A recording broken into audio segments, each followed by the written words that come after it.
Hey, folks, greetings from the Offensive Security Group here at Security 360, coming at you with a new episode of the Cyber Threat Perspective. You've got Darius, myself, Brad, Spencer, and today we're going to be talking about soft skills and mental health for security professionals. And so before we get into that, quick admin, if you like what we're doing here, please like, subscribe, share. You know, the best thing you can do is tell a friend about the podcast. And so with that said, you know, Spencer, I think this is your brainchild. Do you want to give us like an overview of kind of what we're talking about today? Yeah, definitely. So Darius and I were talking one day or many days. You know, we start talking about things, and you know, you start talking about technical things, and then you start digging deeper into the root cause of things, and a lot of that stuff ties back to, you know, soft skills things. You know, like patience and empathy and determination, curiosity, and all the things we're going to talk about in this episode. So we were like, hey, you know what? This seems to be like a good topic that we're interested in talking about. And a lot of times our conversations lead to that path of the underlying causes of things that come down to soft skills. So we thought we would jump on, talk about soft skills, mental health. I think burnout is a big conversation piece as well, especially as we start the new year. So that's kind of my perspective on it, but I'd be curious to hear, Darius, your perspective on this too, just kind of at a high level for this conversation. Yeah, the only thing I will add is this is something that I think often gets left off of the conversation whenever people ask you, I want to be a pen tester. What can I do? And a lot of times we focus on, all this technical stuff and certifications. But I think the soft skills are arguably more important because one, can they be taught? I don't know. That's debatable. But for all the technical stuff, we can teach you that. But the soft skills and being able to innately do that, that's going to be huge as far as a career, not just in pen testing, but just life in general. Yeah. And I was consulting with a client just recently, and we get into this discussion about tiered admin accounts, right? And a tiered admin model, right, in an internal environment, Active Directory specifically. And we get into the discussion. It's like, well, we have these different teams. We have developers, we have DBAs, we have network admins, we have all these people who need access to things. And it's not always just an easy thing to just turn on tiered admin, right? Just to give everybody access to only what they need, because there are feelings and there are politics and there's posturing and there's kind of all of these personality traits that, people don't want their stuff broken. They don't want their stuff touched. There's kind of feeling of ownership over those things. And it comes down to like those soft skills, right? It comes down to having empathy and having good communication and understanding people and what they're trying to accomplish. So it all comes down to that soft skill stuff. And so this is not just pen testers. This is just, this conversation is really geared to security professionals as a whole, although we're kind of coming at it from a pen tester mindset, right? And when we get to burnout, I think that's an important topic to talk about when you are pen testing, right? We do back-to-back engagements. It's easy to get overwhelmed and get burnt out. So that's kind of how I preface this conversation. Yeah, and I'll tell you guys, leading into this, into building this group originally, right, a couple of years ago, that was my number one thing when I was looking at people to hire as a security professional was the soft skills. I'm more interested in the soft skills because, to Darius's point, we can send you to school, or we can give you a book, or you can go self-learn whatever skill set you need. Those skills are easily built and developed, and then you're going to be doing it every day, so it's not hard to keep them. But some things you just got to have, right? And I think you mentioned, can you learn soft skills? And I think some of them, yes. I think some of them are innate, but I think many of them are that you can learn, or you can at least practice the existence of them, if you will. Like you have on your list, empathy is a really good example of that. And that's it's really easy to get salty in this world. Mm-hmm. And you have to force yourself in a lot of cases to be like, man, I want to put myself in their shoes, Yep. But I don't want to skip ahead. I just wanted to kind of basically agree with both of you guys that I think on a big level, this is the most important thing you can have as a security professional. Because by the way, keep in mind, nobody likes us already. right? Just generally speaking about security people, right? We never deliver good news, and I'm really right now I'm speaking more towards the auditor in a corporate environment, or, the security engineer who's attached to a project at a large organization. Yep. And he's the guy of, no, you can't do that because that's insecure. People already don't like us. So the better our soft skills, maybe the better we can get along with folks. Yeah, and as pen testers, we're going into an environment, we're going to an organization, we're finding all the flaws, and we're giving them a report that says their baby's ugly. So, in my opinion, self-awareness and empathy are two of the most important, right, on our list. It's self-awareness to realize who is in that room with you, kind of understanding the room, so to speak, and how to communicate to them the best way. Right? What are the best ways to give someone bad news that, hey, there's this critical security vulnerability. Here's what it means, having the understanding of who that other person is to be able to articulate the information properly to them, and having empathy to say, in yourself to realize that, that might not be taken very well. There might be people who get frustrated by that or upset by the news that we deliver to them in the report. They might get upset with us or their team, right? And being able to deliver that news or information in a way that is not construed as being conflating,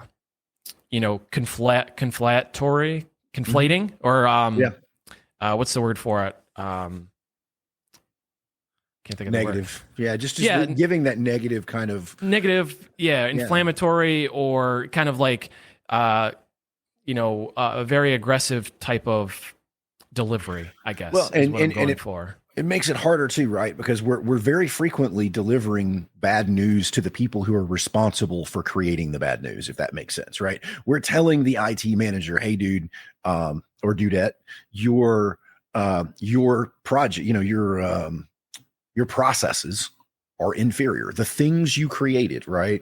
Your vulnerability management program is inferior, and here is why. And so in many cases, you are picking on something that someone has taken a great deal of time and pride to put together, and you're being like, yeah, it's not good enough. So yeah, the delivery of that is important, I think. I think when in delivering that bad news, just seems like we're touching on the empathy and self-awareness piece a little bit here, but it's all about how you do it at the end of the day. I agree. Right? And so it's something kind of the sandwich. I don't know if you ever heard of that, where you start with something, a compliment, something good, then you slide in the bad news, you end on good news. I think it's all about the delivery and how you go about telling that bad news. Look at Darius delivering the strategies. Right? No, I agree. I think that's where the communication comes in, right? If we're looking at our list, both written and spoken, like you guys have, and reading the room, which we all talked about. But can you communicate to senior leadership, right? Executives? Mm-hmm. Can you communicate to technical leads, to technical people who are in the weeds doing the work, right? And a lot of times, all these things kind of combine together, and having those communication skills is important. And to your point, Darius, it's one of those things where you take a certification, right? You go to SANS and you get GPEN. They don't teach you self-awareness or empathy or communication or things like that. There might be technical report writing, which is a component, right? And report delivery and things like that. But the underlying skill sets, I think, are really important. And like you said, and you touched on, not often talked about enough because they're so important. Yeah. And I would just say, having that ability is probably the most critical skill set I would want to see in a technical security resource. That ability to understand the audience and communicate with them, right? And I mean, you guys know this, but the audience might find this interesting. In a given conference call with a client, we might get a question that is as detailed as, hey, will you look at this line of code, Darius, and tell me where I went wrong and I missed, this SQL injection attack. And in that same call, the IT director gets on the phone and says, hey, what is the actual impact from a risk perspective to my organization? And for those of you who are living in the security world, man, those questions are on opposite ends of the spectrum. One of them is a very difficult question to answer, requires tons of context. And by the way, the guy asking that question probably does not understand how SQL injection works, right? And so, you have to take that into consideration when you're explaining that. So you as a security professional, and guys, this goes for everybody, security engineers, auditors, all that stuff, you have to be able to speak at all of those levels. And you have to give satisfactory explanations to anybody and everybody in between. And so if you can't explain to your mom how SQL injection works, then, you need to improve. And I mean that in its most literal way. But then on the other side of it, right, and kind of what you're getting at in terms of, which question is the harder one to answer, it's the risk. It's the putting the risk within the context of the organization. Yeah. Right. The technical stuff is a lot of times is the easier question to answer. This is it's black and white most of the time. Yeah, patch it or fix it. Yeah, and it's like there's either SQL injection or there's not. Like it's not halfway, right? Yes. Like it's either a vulnerable condition or it's not. Whereas with risk, you're probably going to be asking questions more than you're explaining, right? It's like, what is the value of this asset, right? Sure. Is this a production system? Like if it's down, can you not make money? Those kinds of things. And I think that ties into very closely something else on the list, attention to detail, right? Oh man. I don't think you can accurately articulate risk to someone. And on the flip of the coin, right? On the opposite side of the coin, I don't think you can accurately describe a technical problem to someone without attention to detail, right? I don't think I think those two things are competing things, and I think attention to detail is something we look for in a report, in a pen test, in a security assessment, whatever your role is. Attention to detail is a really good quality to have because that means you're going to look under rocks that people don't look under, and you're going to find things that people don't find, and you're going to be more thorough in your work. So I think so far we've kind of talked about soft skills from an external dealing with client perspective. I think it'd be cool if we shift focus to more of just like an internal, just as a person. And so kind of just starting off with, just gumption, right? I think so. One of the internal soft skills is that you have to have in terms of being a pen tester is you have to be able to be a self-starter and to take initiative and to get things going, because the reality of the matter is, we've said it a million times on this podcast, things change constantly. And if you're not keeping up with that change, you're going to fall behind. And so you have to have the gumption and the initiative to say, okay, I'm going to spend this Saturday or whatever, and I'm going to look up these new TTPs or work on this new thing. And if you don't do that, man, you're just shooting yourself in the foot in the long run. Yeah, and I have a really good story I want to share about this. So I love the word gumption, and I love aligning with those things and what that means, right? Initiative, resourcefulness. Those are kind of what come to mind when I think of the word gumption. And at my last job, I really kind of gravitated to this word, and I used it kind of mentally a lot in my mental framework or whatever you want to call it, right? Your mental talk, right? Your internal dialogue. And I used gumption a lot. And before I got a security job at that last job, I was an IT admin, just doing the things, sysadmin work. And there was an opening for a security role at the organization. And they were looking externally, they were looking internally. So they put out a job request for it. And I submitted a resume for it. And I could have just, handed a piece of paper with my resume and do all that. But I actually took the time in my resume to make it thicker and heavier than everybody else's resume. So I binded it, I made it nice and put it in a binder and plastic cover and all that. And I made it physically heavier. So when you picked up my resume and you looked at the name, you were like, oh, this feels different. And then send my name right on the top, right in the middle. And that just goes back to kind of just initiative, resourcefulness, being creative and finding ways to stand out. And I think you can do that, using gumption, right? Having initiative and then going and doing it and being resourceful on those things. So that's a interesting way that I've done it myself, and I've kind of implemented some of these things. And I encourage everybody else to kind of take inspiration from that, if you will. I love that, because that actually touches on a couple of different things, right? In I do think that it falls under gumption. I think it also falls under creativity, and having an imagination is so important in the security world, because by the way, the bad guys have an amazing imagination. They also have a lot more time than we do, and so us having a similar now I don't want to say a similar mindset so much as having a similar set of qualities and the ability to think outside the box.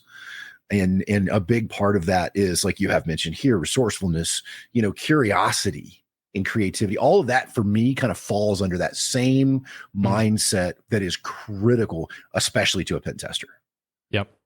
And I know, we're talking generally, security professionals and practitioners, but like, this is hacker mindset, right? Yeah, it is. Resourcefulness, curiosity, creativity. Like when I think of a hacker, and if I call myself a hacker, it's not just like, soldering things on a motherboard, right? Or like, there's mental aspects of this as well. It's the hacker mindset and things like that. And I got another example that's not a hacker, right? Is working with a client just recently on an internal pen test, assume breach, doing the thing. Eventually we get caught very early on in the engagement actually. And we're like, man, that stinks. I got caught. And like, it was, I talked to the client and they explained to me what they had set up and as far as a tripwire goes. And I can't share all the details of it, but what they ended up doing was very creative. Like they took the tools I remember that they had, that engagement. Yeah. They took the tools that they had and they said, hey, this is what I got to work with. Let's figure out how to, put some detections in place, some tripwires in really place cool to catch these attacks early on based on the behavior that I know is normal and abnormal in my environment. So they took the tools they had, they used creativity and the resourcefulness to create something really cool. And it actually, detected several techniques early on in kind of an attack life cycle. And I gave them so much kudos, and we talked about the details behind it, how to make it better, and how to expand on it. But stuff like that's awesome. Whether you're a pen tester, a blue teamer, whatever your role might be, these are things that everybody can use. Yeah, man. I think ultimately the creativity piece kind of ties into that's how you really know something really well. I can think at the beginning of most people's, IT, cyber careers, you're just trying to get an understanding of how does this stuff work? And that's great as you're doing that. But like once you know how it works, once you're able to think creatively about that to make stuff happen, I feel like that's one of those signs of like, okay, I made it. I know somewhat know what I'm doing. And everything you've described so far with regards to, an individual's characteristics has been the fun part. So let's talk about the not fun part for a minute, right? In our world, very, very often we are doing something that has either never been done before or has been done by one person who's an expert in their field, and we're trying to replicate that, or some variation of that. And so having patience and determination, because it takes a long time. And if you've ever built an exploit from scratch, or you've ever tried to, break into a web application using a technique in a way that's never been used before, it takes a lot of time and a lot of failures. And by the way, you're going to fail 9,999 times before you get it right. And if you give up after 50 tries, you lose. And you also fail your client, right? You fail the customer because you're not doing a good job for them. So it is frustrating sometimes to just beat your head against that. And I know you guys probably have specific stories about it, but it's part of our life. To me, it reminds me, and this is hopefully it doesn't trigger you too much, Spencer, but it's the whole try harder. I knew where you were going, Darius. I knew it. I could read the expression on your face. So for those of you watching on YouTube, I literally am reading Darius's face, just waiting for him to say "try harder." So. Yep. But the alternative is suck less, which is yeah. But there is definitely truth to that. But there's also the other side of where you've banged your head on the keyboard, and then finally, you put a comma or a semicolon in the right place, and it pops, and you're just like, yes, finally. Yeah. I agree with the kind of the mentality, the underlying mentality, right, of try harder. Like the concept of it, I think is important, and it's without a doubt a necessary skill to kind of find the determination inside of yourself to kind of keep going when you know there's something there. Where it gets harder, right, is if you don't know something is there. Like if you're beating on something and you're just not sure, and you're in a time limit engagement, you have, certain priorities set. That's harder, right? That's harder to determine. And that comes with experience, that comes with skill and kind of learning more about the things that you're doing. But yeah, I think there is a lot to be said about the try harder mentality and about, being gritty and, determined to get something to work. I don't know how many times I've been trying to do something on an internal engagement, right? And I just try one last time and it works. And if I would have given up, like you said, Brad, I wouldn't have gotten the lateral movement or wouldn't have gotten that Privesc or whatever the case may be. And sometimes you are literally just that close, right? Like Darius, you were saying with the semicolon, like sometimes you're literally that close. But I think that ties into, the other side of the coin, right? Where you go too far. You spend too much and it starts getting dark, right? And you start getting overwhelmed. And that's where I think some of the mental health discussion comes in, I completely agree, because you can drive yourself crazy with it. And, the nature of what we do, I think, makes it easy for us to get into a bad place mentally, right? And I want to build on that for a minute, because I know you guys know where we're coming from, and I know most of the listeners probably do too. But we have to grind really hard. We rub a lot of brain cells together every single day. And if you don't live in our world, it's hard for you to know how physically exhausting it is to stare at a computer screen for 12 hours or stare at code for 12 hours or try to get an exploit to run for 2 days and it never fires. It can be extremely frustrating. It can put you in a bad place, right? So, what are kind of your thoughts on mental health from a security perspective, like a security practitioner perspective? So I want to take it from, once again, just more of a mid-level. I don't think it ever goes away, but I think you see it a lot of times with people kind of that are in the midpoint of their careers, and even as early as entry level, where it's like, okay, the hardest part of cyber is getting into cyber, right? It's like you get in, but then you run into imposter syndrome, right? Where it's like, should I be here? Can I do this? It never goes away. Yeah. Oh, that's great. That's great to hear. Yeah. You just I've been doing cyber for more than 20 years. There are still times where I walk into the room and I'm like, am I qualified to talk about this? Or I'll be at a conference giving a presentation and there's always somebody smarter than me in the room. Right. And they'll try to do the gotcha questions. And I think at some point we all accept that our field is unique compared to other fields. Like you never become a master pen tester, right? Like you can become a master mechanic. You can know how to fix every Toyota that's ever been built on this planet. You can never know how to exploit everything there ever is. And you can never know everything there is to know, because it changes. The body of knowledge changes more every day than you can ever keep up with. But we all just kind of have to accept that all of us are learning every single day. And I think the sooner we accept that, the more imposter syndrome decreases. I don't think it goes away. And I think also learn to live with it. Yeah, and also in terms of that, though, I think it's also just kind of reminding yourself of how far you've come. I think it's real easy to forget about all the stuff that we've done and hyper focus on, man, this one engagement I couldn't get this thing to fire. Sure. But in other engagements, man, you've gotten full remote code execution, and so I think it's just kind of remembering that, in addition to what we have here, just changing the definition of success.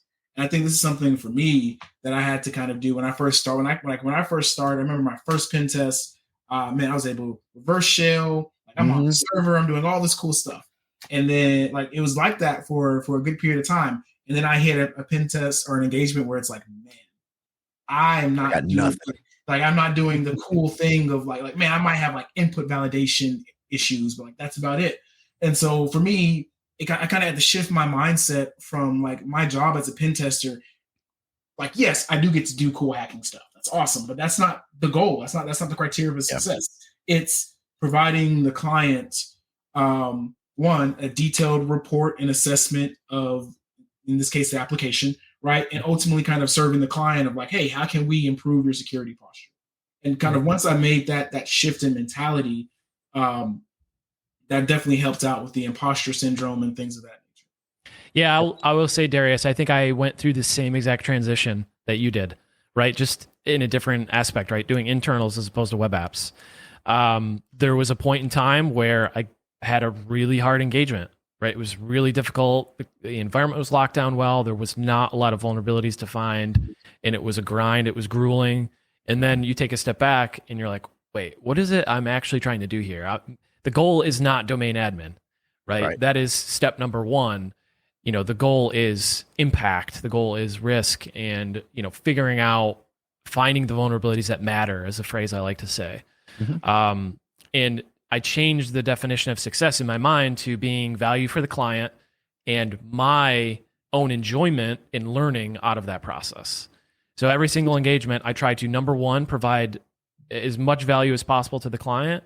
And number two, have the most fun I can possibly have doing that so that I learn and I get better, right? Even just this week, I'm learning a new technique to abuse tokens locally on a Windows machine for privilege escalation. And, it couldn't be more fun to me to get in and do that. While at the same time, I know that I can't spend too much time on that because there's other things to do to provide value for the client. So there's competing things, but I think they are very closely related to each other. And I think it's not one or the other. I think it's both. So you hit on something that I think is really important for us to talk about, right? You said you were having fun. Now, we're working, technically, we're getting paid to do a job.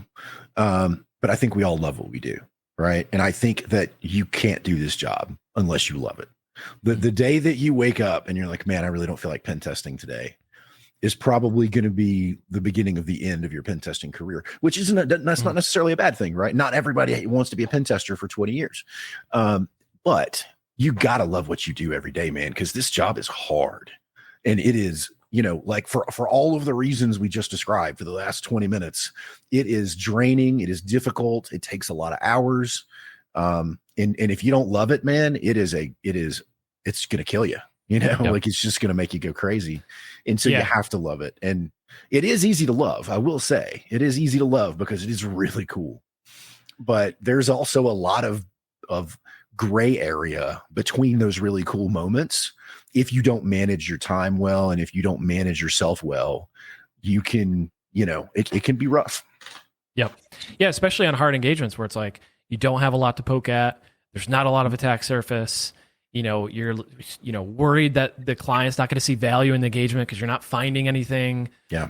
Those periods of times get dark and it's like, man, this stinks. Like I'm not doing good, or, I'm not learning anything, and, this isn't fun. So being able to stick those out and know what the mission is helps you go through that, I think. And knowing that at the end of the day, you truly enjoy that work. And I think it's okay not to. And I think this ties into something else that we wanted to talk about is not being so hard on yourself, giving yourself a break. I posted something on LinkedIn this morning because I had this thought. I'm like, I do this to myself too. It's like you go through an attack chain, right? You can't do something, right? It doesn't work, or it's not working for you or whatever. And you're like, dang, I can't do it. It's not working. I don't know why.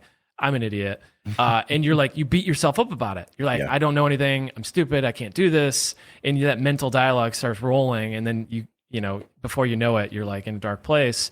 But not being so hard on yourself, right? Yeah. So if you can't do something, or if you don't love what you do right now and you're looking for something else, like give yourself some grace and say, okay, it's all right. I failed, or I didn't do it. I couldn't do this thing. Being okay with that, I think, is an important skill to have. And it's not easy, but that's something that's helped me with, especially those difficult engagements or working with difficult people, that kind of thing. I think that is a skill set that will really benefit people. So just to put that into perspective, and Darius, I know you're ready to go. I'm going to be super quick. So go look at the most successful home run hitters in the history of baseball, and look at how many strikeouts they had. Pen testing and even the security world it's the same thing. You're going to strike out 1,000 times more than you're going to hit home runs. It's the nature of the job. And once we accept that as practitioners, I think, it gets easier for us to have a less successful engagement. Again, depending on what every engagement should be a success as long as you define it appropriately. But I think that translates well to our world. is that baseball analogy. All right, you're up, Darius. Oh, no, I was just gonna say, and definitely take a break. You said take a break, Spencer. I think that is something that is huge. I can't tell you how many times I've been banging my head, and then I'll just keep going after it. But then I'll take a break. I'll walk away. I'll step away, and the next day sit down, and it's like, oh, this is obvious. Yeah, and it just all works, right? So definitely the importance of taking a break. But I think kind of one of the last things I want to touch on in terms of not being so hard on yourself is also not comparing yourself. So it's really easy within this industry. You look online and you see all these people doing these bug bounties and talks and writing all these cool tools.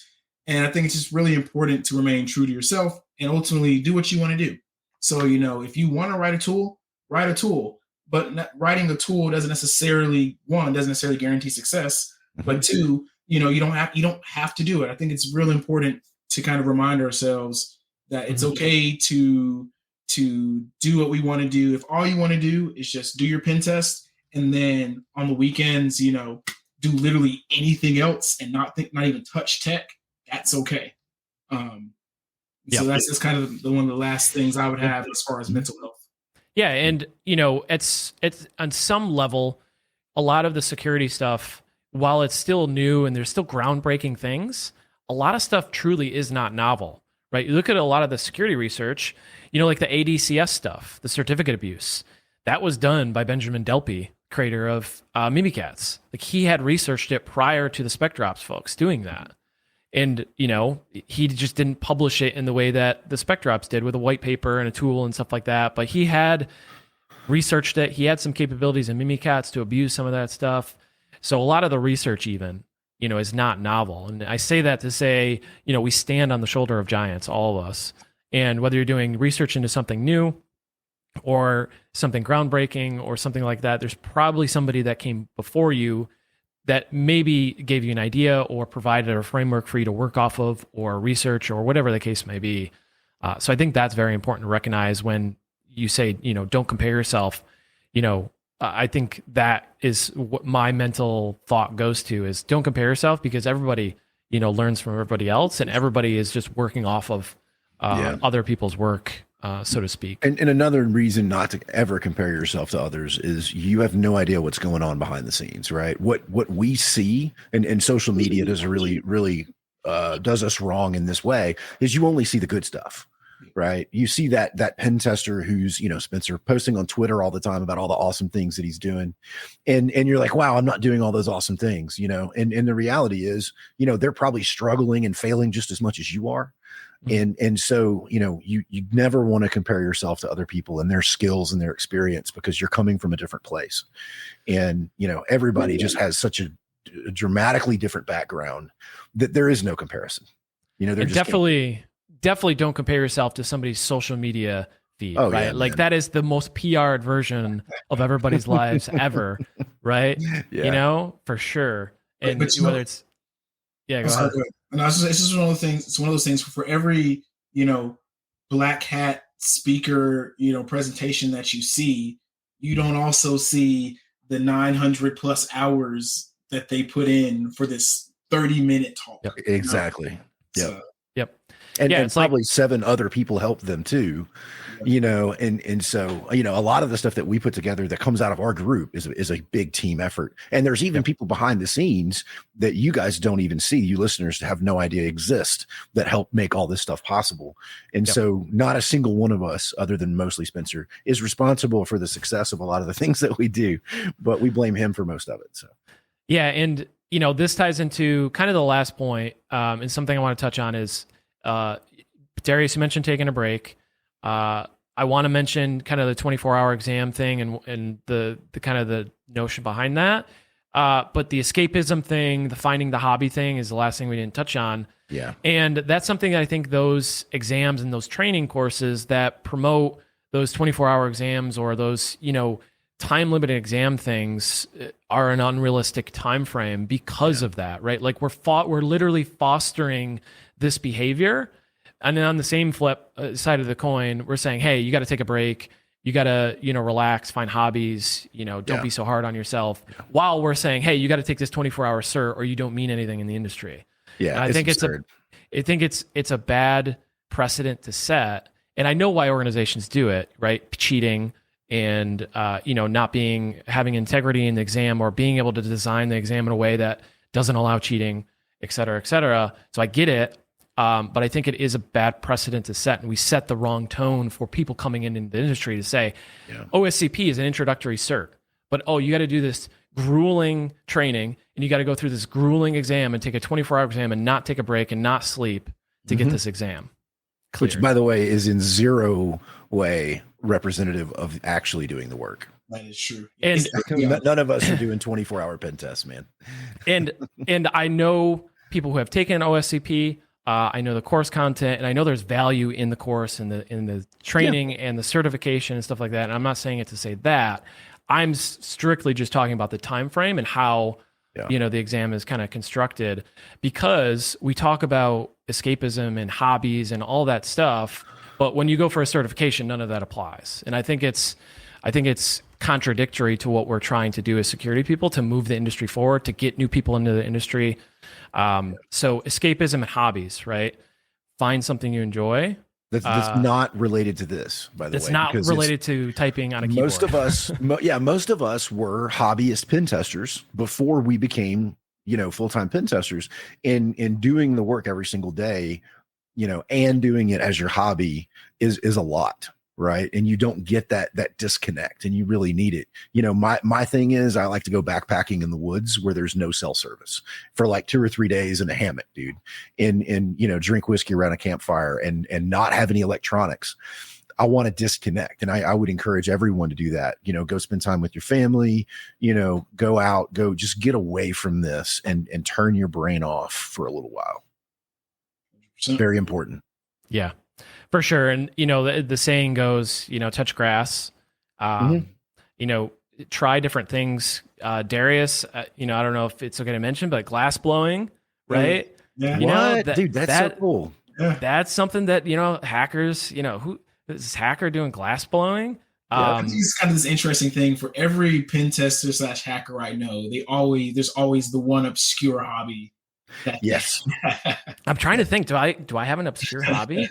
I just have 100 You're an kids, athlete though. So... Yeah, but you're an athlete. So like you come from that background, which is still contradictory because everybody just assumes that we're all like neckbeards with fedoras, but we're not.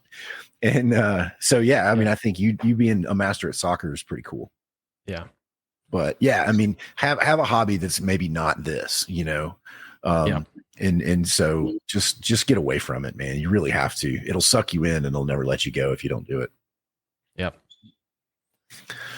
All right, folks. That's all we have time for today. If you enjoyed today's discussion, please like, share, subscribe. The best thing you can do to help us out is tell a friend about the podcast. There'll be links below in the description if you want to reach out to us, if you have questions. But we'll see you guys next Wednesday.